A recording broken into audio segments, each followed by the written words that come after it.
Hello, welcome to my channel Wine and Dine. This week we're going to be cooking date night spaghetti and meat sauce. Please remember to like and subscribe. This is a perfect meal if you got a little special somebody coming over and you're trying to impress, maybe smash, I don't know, that's your business. Or maybe you're like sitting at home alone on your couch watching Insecure, drinking away your loneliness. I mean, whatever the situation is, like, go ahead and make you some pasta. Okay, let's get right on into it. Thank you. Alright, so here we have some diced onions and peppers, mushrooms, but I know not everybody likes those, so you can omit it if you want.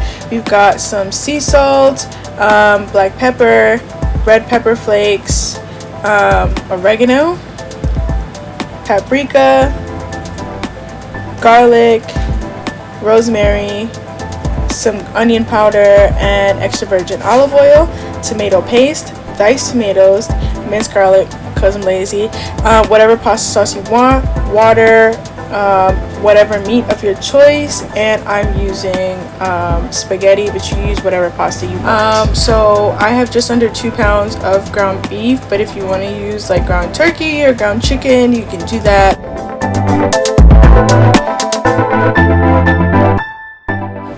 So before I go ahead and start on my sauce, I'm going to put a large pot of water to boil.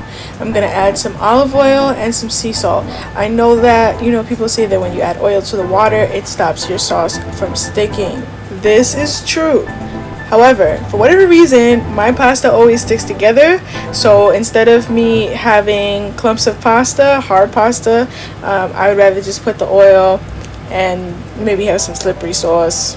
It is what it is. If you don't want to add it, you don't have to. I added about a teaspoon of sea salt here. So I went ahead and got out Sherma, put her on the stove on medium high, and added about 2 tablespoons of the olive oil. You may need more after you add the mushrooms. If you do, just go ahead and add some. I'm going to go ahead and saute my peppers and onions until they're translucent and cooked, and I also added a teaspoon of salt. Once the onions and peppers are cooked, add your mushrooms. We want it to be as cooked as possible because I don't want any huge chunks in my sauce. I just want it to add flavor and eventually break down. Once all of that is cooked together, it took about maybe 5 minutes or so, go ahead and add your meat. I'm gonna break apart the meat and cook it until it's nice and browned. That took about 15 minutes for me on high heat. At some point, once the liquid starts to evaporate, go ahead and turn it down to medium high. We don't want to burn it, but I do want to get rid of most of that moisture.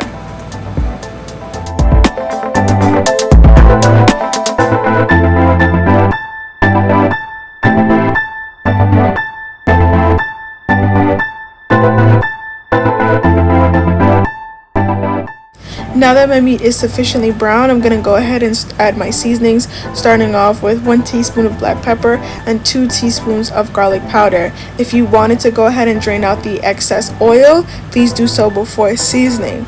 I didn't because I don't really mind that it's there. I think it adds a little extra richness to the sauce, so I keep it. I'm also going to be adding 1 teaspoon of onion powder and 4 teaspoons of minced garlic. Just a quick FYI, the recipe link will be in the description box below. If you do use my recipe, please feel free to leave a picture and a comment and let me know what you thought of it. After I add my garlic and saute it for about a minute on medium-high heat, I'm going to add my tomato paste. I added 2.5 teaspoons.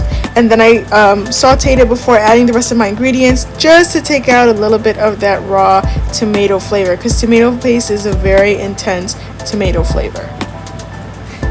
After cooking out that tomato paste for about 2 minutes, I'm going to add 2 cans of diced tomatoes. I like the chunkiness of it, so this is what I use. If you don't like the chunkiness and you really want a smooth sauce, I would suggest pureeing it before you put it in. Alternatively, if you want a smooth sauce but you don't feel like going through the trouble of pureeing it and everything and you got some extra time on your hands, you can just let this simmer for a little bit longer, maybe about a half an hour longer, and the tomato chunks should be broken down enough that it's not super duper chunky. I added half a teaspoon of red pepper flakes.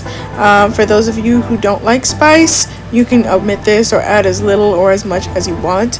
I then added my 2 cups of water and my sauce.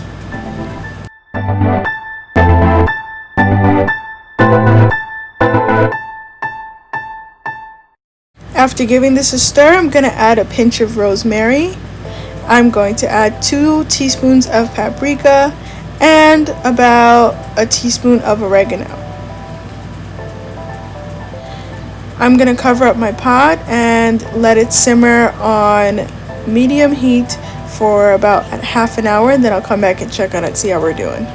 Okay, so my sauce has been going for maybe about 45 minutes at this point. I did check on it at the 30-minute mark, but it wasn't as reduced as I wanted.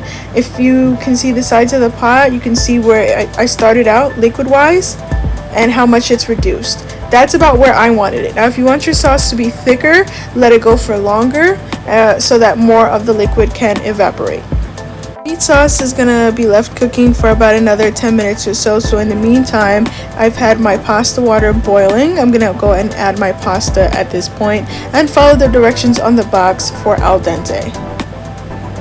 Okay, so while my pasta's cooking, I'm gonna go ahead and head over to my garden and grab some basil for the sauce. You guys probably don't care about what I'm growing in my garden, but I'm gonna tell you about it because I'm proud, goddammit. So if you don't want to hear about it, you can skip to the end of the video. Anyway, so over there in the red one, we got some lettuce growing, and then in the other one, I had some basil growing, some Thai basil, some dill, some mint, and some parsley. Okay, yes. So I'm just gonna go ahead and cut some basil.